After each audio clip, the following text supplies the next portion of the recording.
Welcome to Between Two Psychs, a podcast where two psychologists and board-approved supervisors deep dive into many of the questions and challenges that provisional psychologists and early career therapists face in everyday practice, during training, throughout the internship, and beyond as they progress into working more independently. Your hosts, Isabelle Tombleson and Claire Trevitt, talk about a range of topics, specifically relating to psychologists and therapists who are just starting out. Hi, Emma. Hello, good morning, Isabelle. Thank you so much for joining us today. So I want to just introduce you before we start to talk about the topic that we've chosen. Everyone, this is Emma Spencer. Emma is from Spencer Health. She is a clinical psychologist and a very experienced board-approved supervisor. Emma is joining us today to share with us some of her knowledge and experience of working as both a clinician and a supervisor. So thank you, Emma, for joining us. Oh, it's absolutely my pleasure. Thank you for having me. We are going to be talking about the importance of considering health when we are working with our clients. So health factors, and I love the way that you framed this when we were getting ready for this talk, Emma, considering the biological factors in our biopsychosocial assessment. We'll talk about a few things, including how to use the opportunity of a biopsychosocial assessment to really drill down on health issues that might be contributing to mental health, why this is important, and just generally some things to consider so that you can maximize outcomes in treatment. Is that right? Absolutely. And wherever else our conversation takes us, Isabelle. Thank you. So Emma, let's start. Tell us, how did you become interested in this area? What was it that made you realize, hey, we really need to focus more on the health side of what's happening for our clients? Yeah, absolutely. So look, it was something that I learned, or that was drilled into me by a supervisor very early on in my training, in fact, during my master's training, because I did have a client who presented looking as though they were presenting with an anxiety presentation, but actually it was a physical health issue that was going on for them. So I learned quite early to pay a lot of attention to that bio component of our clinical assessment of the biopsychosocial interview, and that not just being around predisposing factors, which when I'm training Prof Psychs and early career Psychs, they tend to be quite thorough in asking about family history and looking for those predisposing kind of factors. But we forget that two things, I suppose. One is that physical experiences can actually be related to underlying medical, biological concerns, and we may assume that they're mental health related, but so easiest example is tightness of chest. We might think has to do with anxiety, but actually could be a heart condition. So we may see this kind of, or we may make assumptions about symptoms and ascribe them to mental health conditions and move forward with treatment for those when there's actually a biological reason. But the other thing as well is what we know about a lot of health issues as well, that whether that be related to kind of sleep or nutrition or exercise or hormones, etc., they can have an effect on our mental health. And so we want to really make sure we're doing a thorough assessment to understand, hey, is this a mental health presentation from a formulation perspective, right? That's what we're wanting to do. But also we want to consider how could underlying or co-occurring physical health conditions or health concerns also be amplifying or contributing to the mental health challenges that our client is presenting with too. For sure. Absolutely. And I really love how you touched on how it's common for us to really focus on the predisposing. Tell me what have been your health or medical issues in the past. And even sometimes I find when I'm asking people about that aspect of their life, sometimes not all of it's recalled in those first couple of assessment sessions either. When they're coming to see us, I guess that our consumers might also be just really focused on their mental health and not considering like why is it relevant that I tell you that I've had these health conditions in the past? So so that could be interesting. And then I really love how you're highlighting that if there are present or like current health complications going on or conditions going on, it could totally be making the experience of mental health worse. But I want to ask you, so do you have like specific, tell me, how would you ask your clients when they're coming in to see you? Do you have any specific types of questions or suggestions for how we can drill down on this area at that initial assessment? Yeah, absolutely. So just really basic, simple questions about our mental and physical health history and current well-being. And part of that will also be about any treatments that they've had in the past. Or so one thing that I think about, I had glandular fever as a child, quite a significant glandular fever, and I have some sort of underlying stuff that crops up if I get ill now. So I don't get glandular fever again, but it just makes me a little bit more vulnerable. So even though someone may have had an illness in the past, it may be something to be aware that that contributes to things happening now in the present time. So just getting that long history of any kind of experiences that we need to know about, and treatments and lasting effects, but also in talking through that current functioning component of our biopsychosocial assessment too, where we're asking about sleep, where we're asking about activity levels and energy levels, we're asking about mood, we're asking about their diet, nutrition, all of the nuts and bolts. Sometimes I feel like it's almost like a no-brainer thing. Like, of course, you've got to look after these things, but we're not always able to do that. It's actually hard to take care of yourself in the busy world. So getting information about those things and just specifically asking, do you have any pain in your body? Are there symptoms of things going on that make you uncomfortable or make you feel vulnerable day to day when you don't sleep well? Or what are the things that... It's also in that component when we ask, what's brought you here today? And we'll tend to ask, what have you done to try to help with that? I'll often ask what's working, what doesn't work, and what makes you more vulnerable. So it's not one clear section, I suppose, that bio bit. It crops up throughout, but it's always just holding at the forefront of your mind that formulation piece of what could be explaining this, what's present, what could be explaining it, or what could be contributing or happening alongside of that mental health presentation. Certainly, absolutely. And I really loved how you touch on pain, because I think sometimes we underestimate the effect of pain on our functioning on a practical level and an emotional level. Absolutely. And our consumers might not be necessarily realizing that their chronic pain is contributing to that either. So absolutely, on that point, I really would like to pick up just on our neurodivergent clients as well, and those presenting who may not have those skills to understand their interoceptive experiences. And so being really specific in your questions, I think a lot of the early career psychs that I work with can often feel they don't want to be intrusive and invasive and ask really specific questions around health and experience around that, but you're not being intrusive and evasive, you're being thorough. And in fact, for those clients, whether they be neurodivergent or other, who may have interoceptive challenges, you may actually be the first person to really explore and help them express that, yes, actually I do have pain, or yes, I do have discomfort, or yes, that is happening in this part of my body. So I actually see doing that as being neuroaffirming and supportive and part of our role.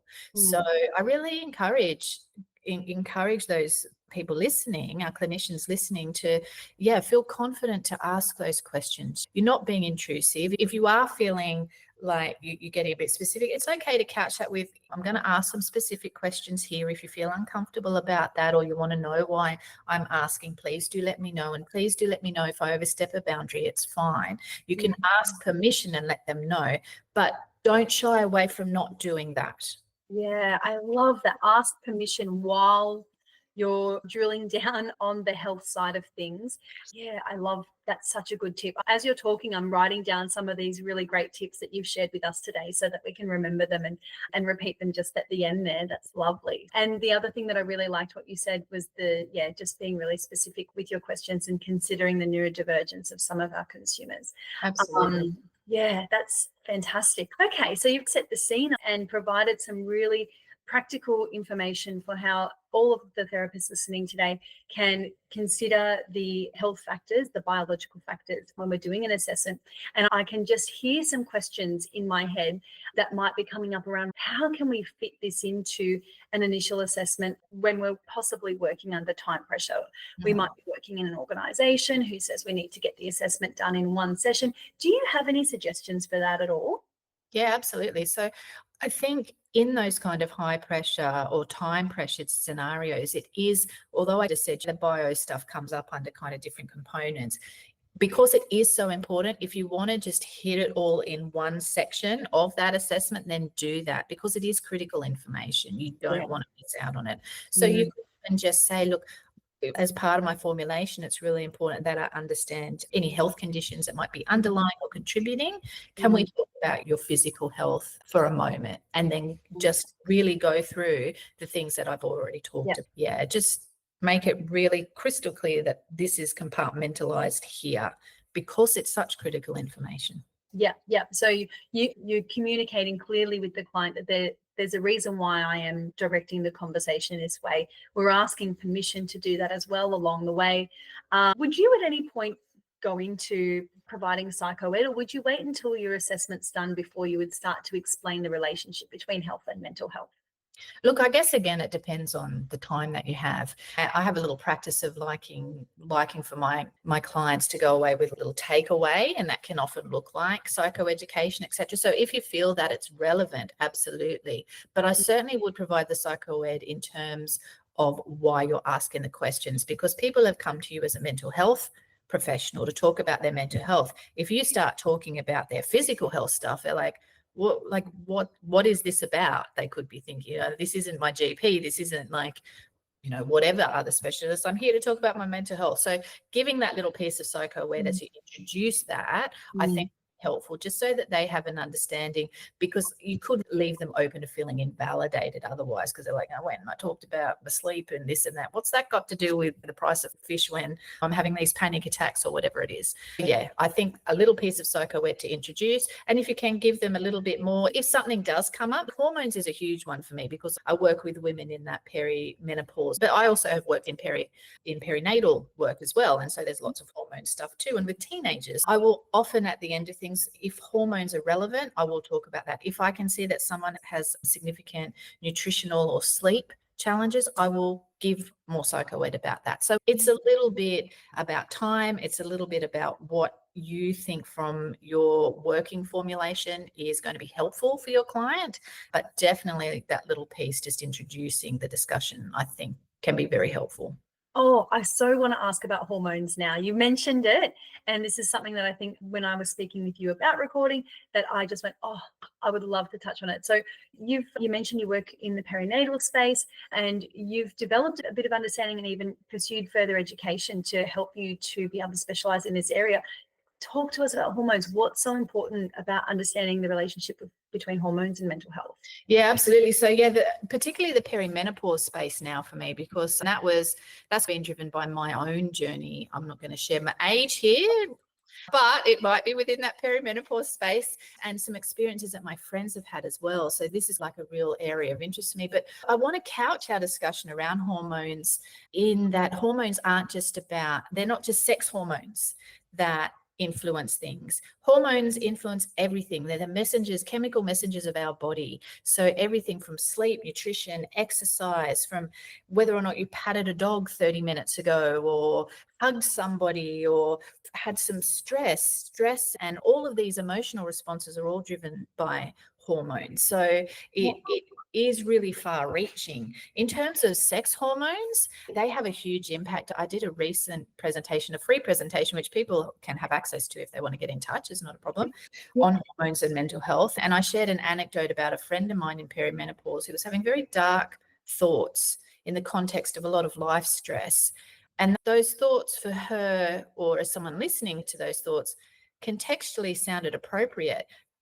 Long story short, they ended up being related to her hormones. She started some HRT, and within an hour, those thoughts lifted, and she hasn't experienced them again. And that just drove home for me how significant an impact our hormones can have on our mental health.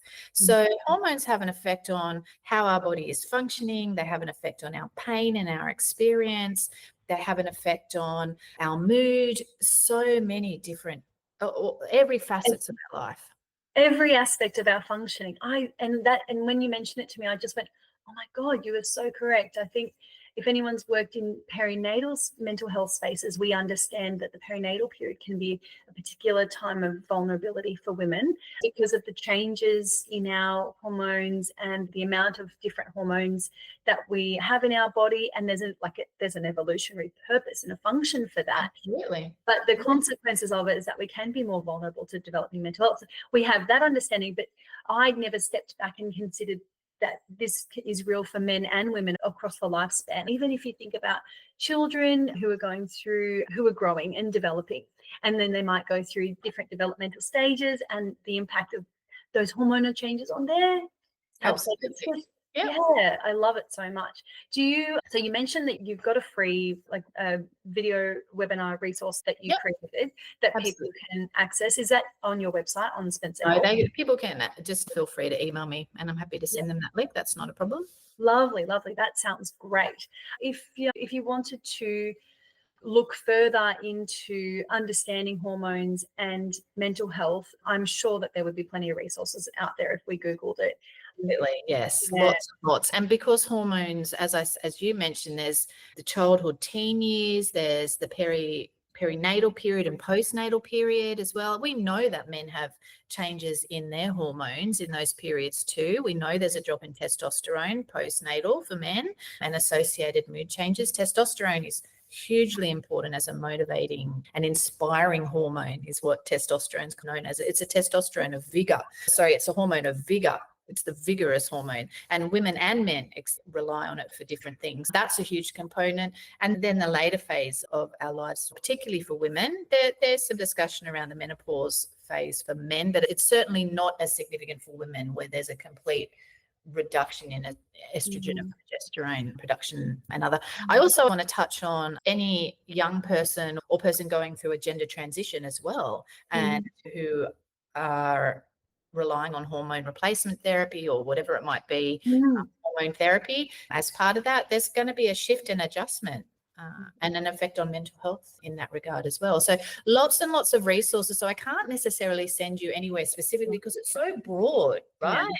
But lots and lots of stuff out there. You could Google Diary of a CEO is a great place to start with some of the health stuff. There's a podcast by Stephen Bartlett. There's plenty of books out there. Yeah, lots and lots of stuff. What was that podcast you just mentioned there by Stephen Bartlett? What was it called? Oh, The Diary of a CEO. The Diary of a CEO. Lots and lots of different health experts and researchers talk about all sorts of topics.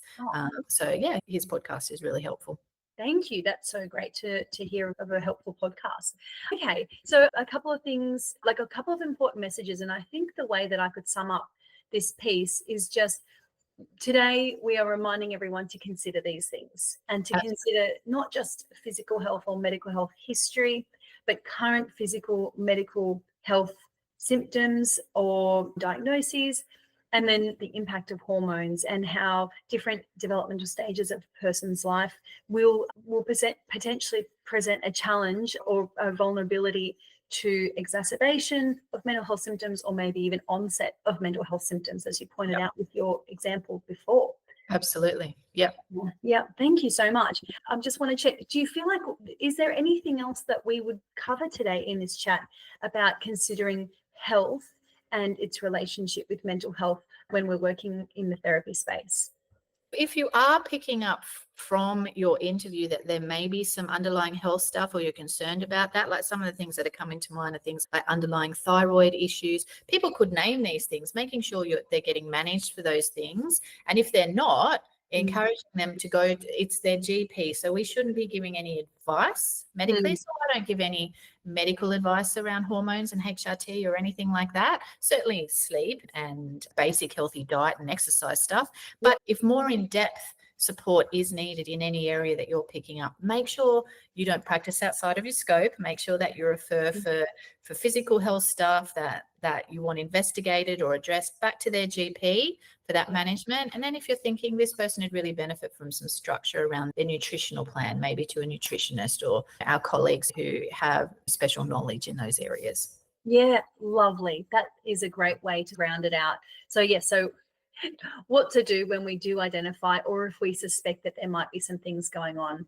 And Yes. and I love that little reminder to practice within our scope. It is okay for us to provide advice around sleep and basic nutrition and exercise, but leave the rest of it to the other professionals in those areas. Yeah.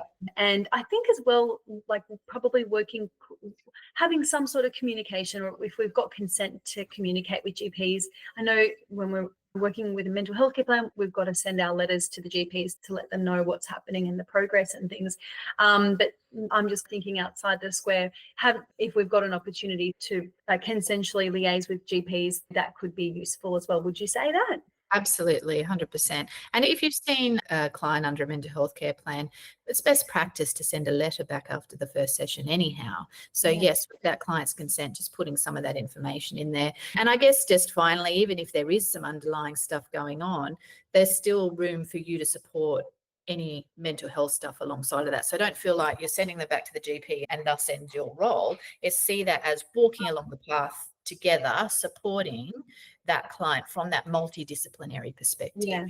Yeah, that's a very, very good point. So just because there might be some underlying health issues contributing to the mental health symptoms, it doesn't mean that we don't have a role to work with our consumer in this space. And I think that actually this is one of the superpowers of being a therapist, especially if we're trained to work in the biopsychosocial model.